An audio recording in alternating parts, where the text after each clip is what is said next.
L'Industrielle Alliance, votre partenaire de confiance, est heureuse de vous présenter ce reportage sur les traces de Managers sans frontières.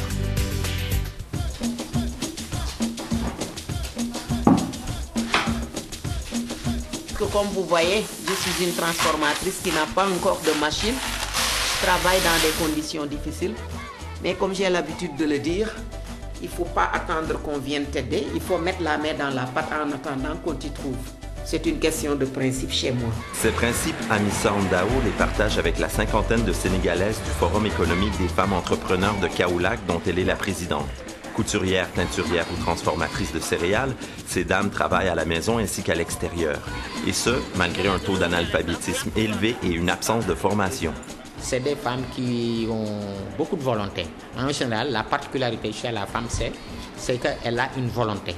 Quand elle décide de faire quelque chose, c'est sûr qu'elle va la réussir. Les 5 enfants vivant à la maison familiale et les nombreuses étapes de la transformation de céréales occupent les longues journées de cette jeune grand-maman. Dans tous ses rôles, la rigueur est au rendez-vous. Ce qu'il a commencé là, c'est trop fait. Ouais, d'accord.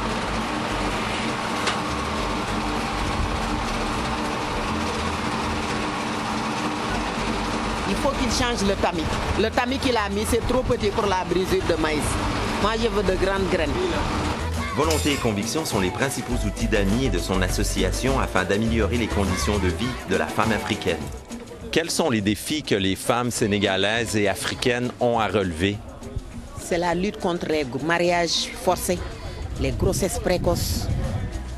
C'est pour lutter aussi contre l'analphabétisme en mettant les filles, l'analphabétisme féminin, je veux dire, en mettant les filles à l'école.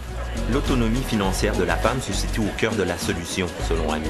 L'organisation canadienne SACO aide donc ces femmes au niveau de la structure juridique des entreprises et par de nombreuses formations.